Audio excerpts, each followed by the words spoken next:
Acceleration.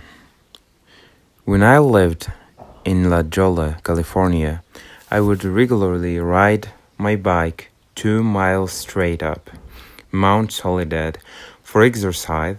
I exercised in the test of will.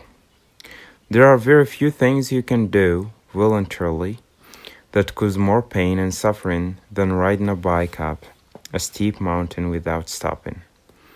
There is a point at which you hit the wall and come face to face with your true inner character.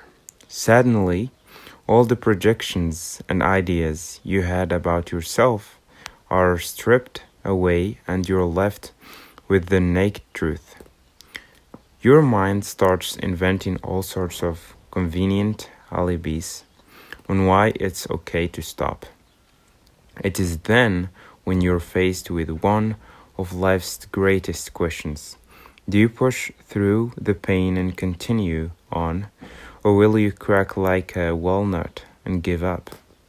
Running the Boston Marathon in 2018, desire this, Lyndon seriously thought about quitting the race. It was wet, raining, and the coldest temperature in 30 years. This was certain that hadn't drunk enough fluids and was afraid of getting cramps in her legs. Des told fellow American Shalyn Flanagan that she might drop out. So if she needed anything like someone to block the wind for her, she better let her know soon before she quit. Shalyn nudged Des to tell her she needed to hit the bathroom. Des slowed with her and promised she wouldn't quit until she helped her rejoin the lead pack when she returned. Despite the freezing temperatures, even more rain, and running into the wind, this helped Shalyn get back to the front. That is when she realized that she was in third or fourth place. I thought I probably shouldn't drop out, so I kept going. I felt miserable, and sometimes when you pick it up and just forget about how you're feeling and just engage for a little bit, it can kind of turn everything around. This explained in a post-race review. Flanagan, then tired, but Des kept pushing forward, but she still had to chase down Matimo Daska of Ethiopia. The Dubai and Houston Marathon winner, Mamito, had separated from the lead pack before the halfway mark and led by as much as 30 seconds. Now alone, soaked to the bone, her legs beginning to cramp, and facing a headwind of 10 miles per hour. Des Linden finally passed Mamito in the 21st mile, crossing the finish line in 2 hours, 39 minutes, 54 seconds, becoming the first American woman to win the Boston Marathon in 33 years.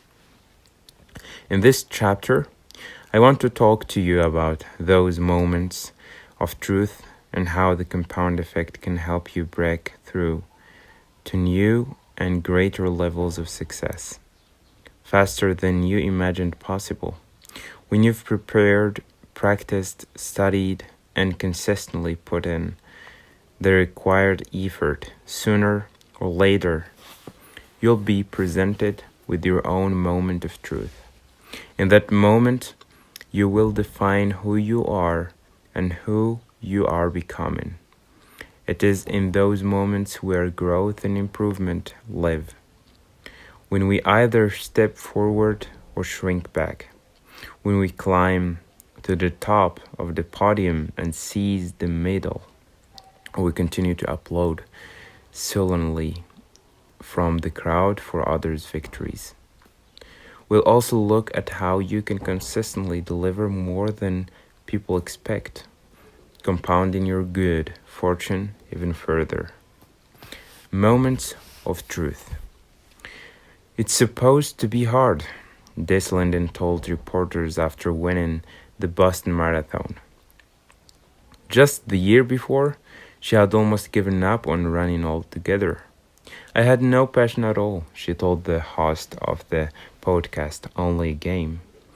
Des was burned out, having a horrible experience at a race, and was afraid that her results would tarnish a sport she really loved. Des didn't run at all the month of August 2017, which is like Stephen Curry not stepping into a basketball court, Aaron Rodgers not touching a football, or Serena Williams not picking up her racket for an entire month. But then Des started running again, slowly at first, and soon rediscovered her love of running. I love competing. I decided not to concentrate on my results, and my approach was just go and try to beat some people. A few months later is when Des won her first major marathon in Boston. When I was in real estate, I hit the wall several times a day while driving to an expired listing property after just getting pummeled by the last prospect. I'd start conjuring up all sorts of excuses to keep the sales goal and head back to the office while out canvassing a neighborhood. Dogs would snarl at me, or it looked like it might start to rain. I'd be in the midst of money time, 9 to 5 p.m., cold calling, and frequently get chewed out for interrupting someone's dinner or favorite TV show. I was sure I needed to take a break to go to the bathroom or get a glass of water, but instead of quitting every time I hit one of those mental and emotional walls, I recognized my competitors were facing the same challenges. I knew this was another moment when if I kept going, I would gain strides ahead of them. These were the defining moments of success and progress. It wasn't difficult, painful, or challenging when I was just running with the herd, just keeping up, but not really getting ahead. It's not getting to the wall that counts. It's what you do after you hit it that really matters.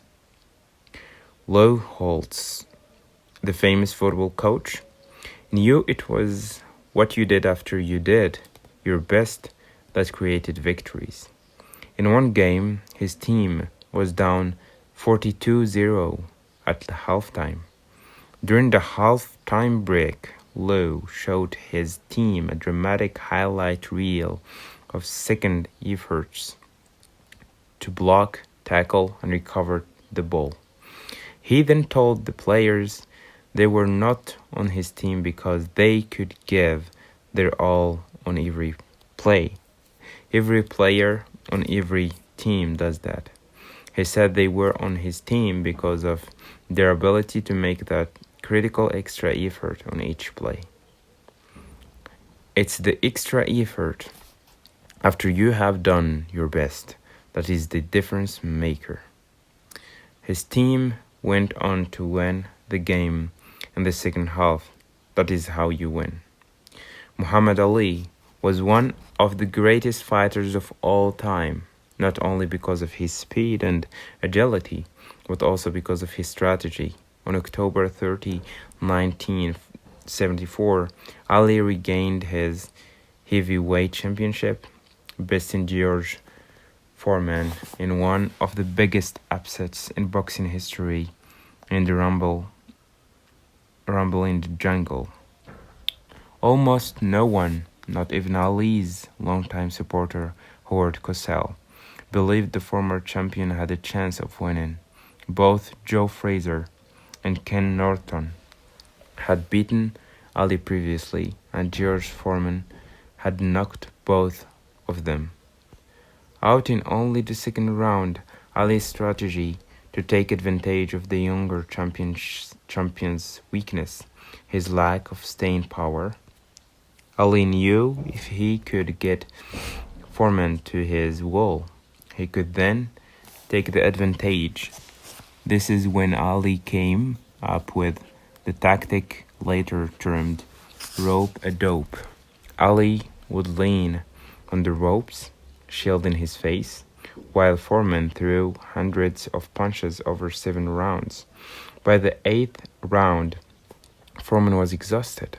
He was at his wall. It was then that Ali dropped Foreman with a combination at centering. Remember the conditions that this Linden faced? At the starting line, temperatures were so cold that runners were given an extra bib to wear over their layers of clothing. There were gusts of wind up to 35 miles per hour, and without nice weather, the crowds that a lot of runners count on were thin and spread out. It was so bad that it was comical. London told only a game. The rain is just jumping on you. You're soaking wet after 1 minute out there. And we had a few hours ahead of us. But this fought through the rain and the wind to break away from the pack of elite competition. She got to run past iconic landmarks like Fenway Park and Kenmore Square and finished soaked with pride. As difficult as the conditions were, that was Desiree's day to triumph and win against all the odds. When conditions are great, things are easy. There aren't any distractions. No one is interrupting. Temptations aren't luring, and nothing is disturbing your stride. It's not until situations are difficult, when problems come up and temptation is great, that you get to prove your worthiness for progress, as Jim Rohn would say. Don't wish it were easier, wish you were better. Don't wish it were easier, wish you were better. When you hit the wall in your disciplines, routines, rhythms, and consistency, realize that when you are separating yourself from your old self, scaling that wall, and finding your more powerful, triumphant, and victorious self, multiplying results. I have an exciting opportunity for you. We've talked about how simple disciplines and behaviors will compound over time, delivering amazingly powerful results for you. What if you could speed up the process and multiply your results? Would you be interested? I want to show you how a little bit more effort can exponentially increase your outcomes. Let's say you're weight training and the program calls for you to do 12 repetitions of a certain weight. Now, if you do the 12, you're fulfilling the expectation of your program. Great job. Stay consistent, and ultimately, you will see this discipline compound into powerful results for you. Yet if you get to 12, even if you've hit your max and you push out another 3 to 5 reps, your impact on that set will be multiplied several times. You won't just add a few reps to the aggregate of your workout. No, those reps done after you hit your max will multiply your results. You've pushed through the wall of your max. The previous reps only got you there. The real growth happens with what you do after you're at the wall. Arnold Schwarzenegger made famous a weight training method called the cheating principle. Arnold was a stickler for perfect technique. He contended that once you reached your maximum number of lifts in perfect form, adjusting your wrists or leaning back to recruit other muscles to assess the working muscles, cheating a little, would allow you to do 5 or 6 more reps, which would significantly improve the results of that set. You can also achieve this by having a workout partner who assists the last few reps you couldn't have done on your own. If you're a runner, you know the experience. You reach the goal, you see it for yourself that day, and you're feeling the burn. You're at your goal, but you go a little farther, a little longer. This little longer is really a massive expansion of your limits. You have multiplied the results of that single run. Take the magic penny we talked about in chapter 1, the one that doubles in value each day, showing you the result of small compounded actions. If you only doubled that penny one extra time per week during those same 31 days, the compounded penny would result in $171 million instead of $10 million.